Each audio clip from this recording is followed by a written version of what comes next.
Assalamu alaikum. I'm Noreen Iskert, lecturer biology, HED Punjab. Today I'm going to discuss about first lecture of biology, that is introduction to biology. This is first one with respect to any competitive exam as well as any admission test जो biology के introduction से relevant जो first lecture होता है like आपको किसी भी bio से रिलेटेड अगर कोई भी बुक है आपको उसका भी फर्स्ट चैप्टर भी यही one of the main concepts मिलेंगे। लेकिन बेसिकली मेरा फोकस जो है आपको साइंस और बायो की जो है वो बेसिक डेफिनेशन बताने का नहीं है, बल्कि वो चीज़ें जो नॉर्मली कॉम्पिटिटिव टेस्ट और जॉब से रेलिवेंट जो एमसीक्यू स्ट्रीम से बन जाते हैं और नॉर्मली वो डायमेंशन हमसे स्किप हो जाती हैं। Basically I mainly focused on that. अगर हम बायो की बात करें तो सबसे पहले साइंस से रिलेटेड जो मोस्ट कॉमन एमसीक्यूज आता है not only for biology as well as any other कोई भी साइंस से रिलेटेड अगर टेस्ट है उसमें ये साइंस का अक्सर एमसीक्यूज आ जाता है कि the word science is derived from which language. Either वो लैटिन वर्ड है या ग्रीक वर्ड है या पर्शियन वर्ड है, कोई भी आ सकता है। इवन इसका मीनिंग भी आ सकता है कि साइंस का मीनिंग क्या है, नॉलेज। तो बेसिकली हम नॉर्मली जो है वो साइंस को हमें ओवरऑल एक आइडिया होता है कि ये ऑब्जर्वेशन बेस है, ये इसकी टाइमलाइन है, ये इसकी जो है एक्सप्लेनेशन है। लेकिन नॉर्मली हम इस तरह की जब चीज़ें स्किप कर देते हैं और उन्हीं से ही एमसीक्यूज बन जाते हैं। Similarly in case of biology the word bio basically a combination of two Greek word. तो यहाँ पे आपने यही चीज़ माइंड में रखनी है कि साइंस लैटिन वर्ड और जो बायो है वो टू ग्रीक वर्ड का कॉम्बिनेशन है। मीनिंग सबको आता होगा, most of the students are familiar with this term like bios mean life and logos mean study। But जो यहाँ से मोस्ट कॉमन चीज़ें आती हैं वो ये है कि द टर्म बायोलॉजी क्वाइन किसने की फर्स्ट टाइम, इसका name Lamarck. And second one father of biology कौन है, वो है एरिस्टोटल। सिमिलरली आपको इससे रिलेटेड एमसीक्यूज काफ़ी ज़्यादा जो है वो डिफरेंट पास पेपर में कॉम्पिटिटिव टेस्ट में एक से दो एमसीक्यूज जो है इस तरीके से फादर का ये हिस्ट्री बेस आ जाते हैं। Now properties of life. Basically living organism को हम किन करेक्टरिस्टिक्स की बेस पे क्लासिफाई करते हैं। Like in case of viruses we all know that they are in between living and non living entities. So why some specific organisms are considered as living? So basically these are some of main characteristics. First one is order and sensitivity, reproduction and growth and development. These are some main properties of life। लेकिन अगर इसके अलावा भी कोई MCQs में available है तो then you must have to mark all. वो ऑप्शन जिसमें ऑल का जो है वो मेंशन किया हो तो आपने उसको जो है वो टिक करना है that time. Similarly, homeostasis, energy processing, like they are capable to produce their own energy. Either उनका मोड चेंज हो सकता है, means to get food change हो सकता है, they may be autotrophic, heterotrophic as well as absorptive. कोई भी mechanism हो सकता है लेकिन उनके अंदर एनर्जी प्रोसेसिंग की कैपेबिलिटी हो। This is also a main characteristics. And then अगर हम ऑर्डर की बात करें तो ऑर्गेनिजम्स आर हाईली ऑर्गेनाइज्ड, यानी इनके सेल्स को ही देखें तो they may be unicellular, multicellular, colonial. और अगर इनकी हम टाइमलाइन बात करें फ्रॉम एटम से आगे मॉलिक्यूल, ऑर्गेनेली, सेल, पूरे के पूरे एक जो है स्ट्रीम लाइंड एक ऑर्गेनाइज स्ट्रक्चर जो है वो एग्जिस्ट करता है। Next one is reproduction. As I have already said that reproduction and growth, these are basically some of main characteristics. यानी organism are capable to produce their own offsprings and especially identical offsprings जो है अपने ही जैसे organism को reproduce करना, ये भी जो है living organism की characteristics हैं। Energy processing, maybe photosynthesis or cellular respiration, and then organization of life। Basically ये वही ऑर्गेनाइजेशन है जो कि नॉर्मली बायो के फर्स्ट चैप्टर में आपको किसी भी बुक में इजीली अवेलेबल होगी। लेकिन यहाँ से जो एमसीक्यूज आते हैं वो डिफरेंट तरीके से आते हैं, लाइक सेल से, ऑर्गेनेली से, टिश्यू से। इसके अलावा ऑर्गन, ऑर्गन सिस्टम, इवन फिर आगे further individual, species, population, community, biosphere, इन सब से जो है मोस्टली 1 to 2 एमसीक्यूज हमेशा अगर कोई भी पेपर डिजाइन होता है, आइदर वो कोई एडमिशन टेस्ट हो या जॉब से रेलिवेंट है या लेक्चरशिप का है, तो उन सब के अंदर जो है ये बेसिकली टाइमलाइन से एक से दो एमसीक्यूज हमेशा होते हैं। But the important thing is that इनके एमसीक्यूज इस तरीके से डिज़ाइन होते हैं कि नॉर्मली हमें उस चीज़ का कंसेप्ट होता है, लेकिन स्टिल हमें उस एमसीक्यूज में जो है वो कंफ्यूजन हो जाती है और डाउट हो जाता है। तो बेसिकली आगे नेक्स्ट हम इनसे रेलिवेंट जो है वो एमसीक्यूज की भी प्रैक्टिस करेंगे, but at that time you must know about the sizes of living organism के sizes from simpler to complex one. Like ये एमसीक्यूज पहले भी पास पेपर्स में आया हुआ है, पीपीएससी के भी, कॉम्पिटेटिव टेस्ट में भी, कि द लार्जेस्ट जो है वो लिविंग ऑर्गेनिज्म का एग, वो ऑस्ट्रिच, ऑस्ट्रिच का एग जो है वो लार्जेस्ट इन साइज है। सिमिलरली स्मॉलेस्ट किसका है? इसी तरीके से अगर बॉटनी के केस में जो है वो जिम्नोस्पर्म, एंजियोस्पर्म, इनके लार्जेस्ट स्मॉलेस्ट के एमसीक्यूज आ जाते हैं। इसी तरीके से वायरसिस, बैक्टीरिया, इनके साइजेस, ऑर्गेनेलिस का साइज। सो बेसिकली इन सब टॉपिक्स को हम डिटेल में भी वन बाय वन कवर करेंगे, but at that time you must know that organisms are classified on the basis of their sizes from simpler to complex one. Now next, there are some few MCQs relevant to this introduction of biology.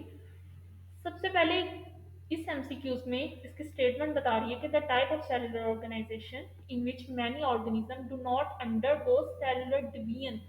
जब भी आपने कोई भी MCQ base जो है वो उस test को अटेम्प्ट करना है, एट दैट टाइम आपका फोकस हमेशा स्टेटमेंट के मेन कीवर्ड्स पे होना चाहिए। नॉर्मली कंफ्यूजिंग जो है वो स्टेटमेंट्स होती हैं, लेंथी स्टेटमेंट होती हैं, और टाइम आपके पास कम होता है। तो जब भी आप अपनी प्रिपरेशन करें और इवन जब उसी टेस्ट को आप अटेम्प्ट करें, तो उस टाइम आपने जो कीवर्ड्स हैं उन पे फोकस होना चाहिए। लाइक वो ऑर्गेनिज्म जो कि सेलुलर डिवीजन नहीं करते। डिवीजन तो सब में होती है, लेकिन सेल लेवल पे जो है वो डिवीजन सिर्फ और सिर्फ कॉलोनियल में नहीं होती, बिकॉज वो एक कॉम्प्लेक्स है, इंटीग्रेटेड फेज है। नॉर्मली यूनिसेलुलर, मल्टीसेलुलर ऑर्गेनिज्म सब जो है वो डिवाइड करते हैं on the basis of their cells, लेकिन जो कॉलोनियल है वो कॉलोनी के बेस में ही उनके अंदर जो है वो डिवीजन होती है। नेक्स्ट है the technique of production of animal. अब एनिमल्स की जो प्रोडक्शन है वो किस टेक्निक के थ्रू होती है? आइदर ब्रीडिंग, रिप्रोडक्शन, फर्टिलाइजेशन और ग्रोथ। ग्रोथ तो किसी सूरत नहीं हो सकता, वी ऑल नो दैट ये इंक्रीज इन साइज है बेसिकली। फर्टिलाइजेशन ये एक रिप्रोडक्शन की एक फेज है जिसमें कम्बिनेशन ऑफ गैमेट्स होता है।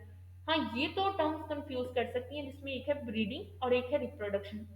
Both of these terms are relevant और एसोसिएटेड टू प्रोड्यूस ऑफस्प्रिंग्स, यानी दोनों का ओवरऑल पर्पस जो है वो सेम है, लेकिन इन दोनों में लिटिल बिट डिफरेंस है। बेसिकली जो रिप्रोडक्शन है ये ओवरऑल मैकेनिज्म है जिसके अंदर sexual as well as asexual reproduction दोनों होती है, जबकि जो ब्रीडिंग है ये इसकी स्पेसिफिकेशन है जिसके अंदर नॉर्मली जस्ट जो है वो सेक्सुअल रिप्रोडक्शन को जो है डील किया जाता है।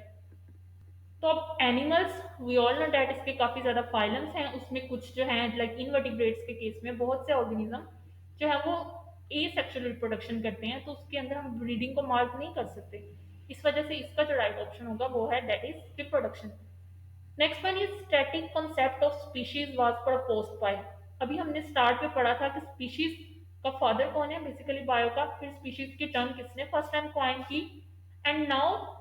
तो ये जो है स्पीशीज से रेलिवेंट एक कॉन्सेप्ट है। स्टैटिक कॉन्सेप्ट नेम बता रहा है, स्टैटिक मीन्स जिसमें चेंज नहीं आता, यानी स्पीशीज का वो कॉन्सेप्ट जो कि जिसमें साइंटिस्ट ने ये कहा था कि स्पीशीज जो है वो चेंज नहीं होती विद रिस्पेक्ट टू टाइम। ये कॉन्सेप्ट फर्स्ट टाइम किसने दिया? जब भी हम स्पीशीज का एक बेसिक कॉन्सेप्ट पढ़ते हैं स्टार्ट पे ही, नॉर्मली फर्स्ट चैप्टर में इंट्रोडक्शनरी लेक्चर में भी होता है स्पीशीज की डेफिनेशन। तो नॉर्मली हमें अब स्पीशीज का पता है, उसकी एग्जाम्पल पता होती है, लेकिन इस तरह की चीज़ें हमसे नॉर्मली स्किप हो जाती हैं और एमसीक्यूज में उन्हीं चीज़ों को नॉर्मली हाईलाइटेड किया जाता है। तो बेसिकली ये जो स्पीशीज का ये कॉन्सेप्ट है ये लाइनियस ने दिया था। इसकी रीजन ये कि जो डार्विन है इसने चेंज कहा था कि एवोल्यूशन होती है, लेकिन एक स्टैटिक कॉन्सेप्ट जो है इसने दिया था, और इसका बेसिकली फोकस ये था कि स्पीशीज जो है चेंज नहीं होती विद रिस्पेक्ट टू टाइम। तो सिमिलरली स्पीशीज का टर्म किसने कॉइन की, वो हमने लेमार्क पढ़ा। फिर देन ये वाला एक स्पेसिफिक कंसेप्ट है जो कि इसने दिया था। तो नॉर्मली इस तरीके से एमसीक्यू जो है वो कॉम्पिटिटिव टेस्ट में आ जाते हैं। Next is considering elements of natural, like जो नेचुरल एलिमेंट्स हैं आउट ऑफ 99 जो टोटल मास प्रेजेंट है। ये बेसिकली स्टेटमेंट है जिसको थोड़ा सा उन्होंने कंफ्यूजिंग वे से बताया हुआ है कि हमें टोटली नेचुरली ऑकरिंग एलिमेंट्स कितने हैं वो पता होना चाहिए। सेकेंडली हमें पता है उसमें से बायो एलिमेंट्स कितने हैं, ये भी जब हम पढ़ते हैं यही एटॉमिक लेवल तो इसके अंदर ये चीज़ें मेंशन है बायो के अंदर। अब नॉर्मली ये सारे के सारे जो बाकी एलिमेंट्स हैं ये एग्जिस्ट करते हैं 99% इन आवर बॉडी, बट इस स्टेटमेंट में ओवरऑल इसका मीनिंग यही है कि वो बताना है एलिमेंट जो कि 99% एग्जिस्ट नहीं करता नेचर में, तो वो है magnesium. Secondly, N example of unicellular organism.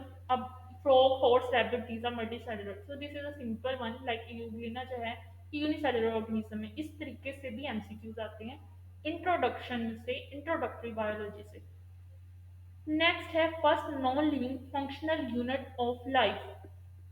अब ये जो हमने ऑर्गेनाइजेशन पढ़ी थी इसके अंदर से ये दो एमसीक्यूज मोस्ट कॉमन है, first living functional unit of life और non living functional unit of life. तो जब भी वर्ड नॉन लिविंग होगा लेकिन है वो फंक्शनल तो वो है ऑर्डिनरी, लेकिन first living functional unit of life है सेल। तो ये मोस्ट कॉमन है कि ऑर्डिनरी लेवल पे भी कोई ना कोई ज़ाहिर फंक्शन परफॉर्म करिए, माइटोकॉन्ड्रिया का एक फंक्शन है, गोल्जी का एक फंक्शन है, लाइसोसोम का एक फंक्शन है, मीन्स ऑर्डिनरी जो है वो फंक्शन परफॉर्म करती हैं लेकिन वो नॉन लिविंग स्टेज पे हैं। लेकिन जब हम बात करेंगे इन्हीं की ही लिविंग स्टेज की, जो लिविंग फंक्शनल यूनिट है वो है सेल। तो इन दो चीज़ों पे कभी भी कंफ्यूज नहीं होना। अगर आपको इनका कॉन्सेप्ट है तो then you can easily tackle this MCQs. Next है epidermal tissue is found in. अब एपिडर्मल टिश्यू जो है आउटर मोस्ट ये नेम बता रहा है। अब देखें टिश्यू जो है ये इसी ऑर्गेनाइजेशन की ही टाइमलाइन से है, लेकिन अब हमें टिश्यू का कंसेप्ट पता है, उसकी एग्जांपल्स भी पता है, लेकिन एमसीक्यूज कभी भी सीधा नहीं आएगा। एमसीक्यूज नॉर्मली इस तरीके से डिजाइन होते हैं लाइक अब ये pigeon, sparrow, crow, these are all birds. ठीक है, और बर्ड्स के अंदर जो एपिडर्मल टिश्यू है वो मॉडिफाई हो चुका है फेदर्स में। ठीक है, ये जब हम डिटेल से भी पढ़ते हैं तब भी कॉन्सेप्ट क्लियर हो जाते हैं कि उनके अंदर जो है epidermal tissue as it is exist नहीं करता, उसकी मॉडिफिकेशन है। बट अनियन के केस में हम मोस्ट, अगर किसी का ये बैकग्राउंड है आप लोगों का बायो का, तो नॉर्मली इसी से रिलेटेड एक प्रैक्टिकल करवाया जाता है जिसमें हम माइटोसिस और मियोसिस की स्टेजेस देखते हैं अनियन की ही एपिडर्मल टिश्यू से। उसका जो बल्ब होता है उसकी वो आउटर मोस्ट एक ब्रीक सी जो वो लेयर होती है उसको एक्सट्रैक्ट करके स्लाइड बना के आगे फर्दर जो है माइक्रोस्कोप में इसको एनालिसिस किया जाता है। तो ये सारा का सारा जो है बेसिकली अगर वो बेसिक कॉन्सेप्ट भी किसी को पता है तो then you can easily answer this MCQs. Next one, an example of Volvox. अब वॉलवक्स जो है ये कॉलोनियल ऑर्गेनिज्म है, इसकी example brown algae, blue green algae, red algae as well as green algae. अब इस तरीके से जब एमसीक्यूज आते हैं तो अगर जो नॉर्मली ब्लू ग्रीन एल्जी है ये साइनोबैक्टीरिया, ये तो इस फेज में आएगा ही नहीं। जो ब्राउन एल्जी, रेड एल्जी है, नॉर्मली जो वॉलवक्स है इसका अगर स्ट्रक्चर देखा जाए इसके अंदर क्लोरोफिल है, मीन ग्रीन कलर है, तो वो ग्रीन एल्जी है इसके एग्जाम्पल में। सेकंडली जो वॉलवक्स है इसकी जो क्लास है वो क्लोरोफाइसी, और क्लोरोफाइसी के अंदर भी जो है वो ग्रीन वाली एल्जी पाई जाती है, रेड और ब्राउन इनकी जो है क्लासेस डिफरेंट है, Rhodophyceae and so on. So basically अगर इस चीज का बताने का मकसद ये है कि इस तरीके से भी एमसीक्यूज आ सकता है एन एग्जांपल ऑफ वॉलवक्स। इसके अलावा इस तरीके से भी एग्जांपल आ सकता है एमसीक्यूज के लाइक वॉलवक्स की क्लास क्या है, तो क्लासेस के भी ऑप्शन हो सकते हैं। नेक्स्ट है out of 92 naturally occurring elements how many are bio elements. This is most common के 16 बायो एलिमेंट है, इसके अलावा 92 नेचुरल है, ये भी आ सकते हैं। इसी तरीके से इस एमसीक्यूज को ऐड करने का पर्पज ये है कि इन सब एलिमेंट्स की स्पेसिफिक परसेंटेज दी हुई है बायो के फर्स्ट इंट्रोडक्टरी लेक्चर में, वो लाजमी करनी है, एंड स्पेशली उन एलिमेंट्स की composition with in the body और इन्वायरमेंट में कितनी है। ये दोनों चीजें जो हैं अक्सर कंफ्यूज कर देती हैं। लाइक ये एमसीक्यूज भी आ सकता है कि ऑक्सीजन की परसेंटेज जो है विद इन लिविंग ऑर्गेनिज्म कितनी होती है, और ऑक्सीजन की परसेंटेज जो है इन एटमोसफेयर कितनी है। सिमिलरली ऑक्सीजन की परसेंटेज जो है इन ओशन कितनी है। मीन्स इन तीन में जो है बेसिक जो ये 5 to 6 एलिमेंट्स हैं, at least carbon, hydrogen, nitrogen, oxygen, magnesium, तो एटलीस्ट इतनी जो है इनकी आपने ये बेसिक जो है वो परसेंटेज लाजमी रिमेंबर करनी है। क्योंकि लाइक मेरे केस में भी था कि जब भी कॉम्पिटेटिव टेस्ट था पीपीएससी का तो उसके अंदर ये कंफ्यूजिंग एमसीक्यूज थे कि वही एग्जैक्ट अगर ऑक्सीजन की परसेंटेज बताइए वही 20.99, तो अगर उन्होंने एटमोसफेयर में पूछी है तो आपको अगर इस चीज़ की कंफ्यूजन है कि उसके अंदर एटमोसफेयर में थी इतनी या फिर जो है विद इन द बॉडी, तो वो चीज़ें आपको कंफ्यूज करेंगी। नेक्स्ट है which of this tissue also make the glandular tissue in animals. अब ये भी टिश्यू से है कि नॉर्मली वो टिश्यू जो ग्लैंड्स बनाता है वो है epithelial tissue. And then when we study the feeding relationship among different animal species of a forest at what level of organization. अब वो लेवल जिसमें हम इस चीज को स्टडी करते हैं, अब इसके अंदर जो हमने कीवर्ड करना है वो है बेसिकली फीडिंग रिलेशनशिप है, मींस कोई रिलेशन है जिसके एग्जांपल फीडिंग है, लेकिन डिफरेंट एनिमल स्पीशीज, अगर आप इन सब की भी डेफिनेशन आपको विद कंसेप्ट वाइज के कीवर्ड वाइज आती हैं तो आप इसको जो है वो इजीली सॉल्व कर सकते हो। लाइक पॉपुलेशन के केस में विद इन सेम स्पीशी होता है, यहाँ पे डिफरेंट एनिमल स्पीशी की बात हुई है, मीन्स पॉपुलेशन नहीं है। इसके बाद कम्युनिटी का जो मेन वर्ड है वो है इंटरेक्शन रिलेशनशिप, यानी रिलेशनशिप है among different species. So this is basically exact definition of community. जब भी बायोस्फीयर से रेलिवेंट होगा तो स्फीयर मीन ग्लोब, यानी उसमें लिविंग ऑर्गेनिज्म की ओवरऑल वर्ल्ड या ग्लोब लेवल पे बात होगी। इंडिविजुअल में कोई ना कोई सिंगुलर ऑर्गेनिज्म की स्पेसिफिकेशन पे बात होगी। तो बेसिकली अगर इस तरीके से टॉपिक्स को कवर किया जाए तो हम इन एमसीक्यूज को जो है वो इजीली सॉल्व कर सकते हैं। So the most important trick यही है इन कॉम्पिटिटिव टेस्ट को क्लियर करने की, कि आपने जो है इसको कीवर्ड्स के हिसाब से और कंसेप्ट वाइज जो है कवर करना है, ताकि अगर स्टेटमेंट किसी भी तरीके से चेंज होके आए तो then you can easily handle और tackle this MCQ. So wish you good luck for your preparation. इस इससे रिलेटेड जो सजेस्टेड रीडिंग्स हैं वो आपको व्हाट्सएप ग्रुप में भी मिल जाएंगी। So then you can also join WhatsApp group via the link that is available in description.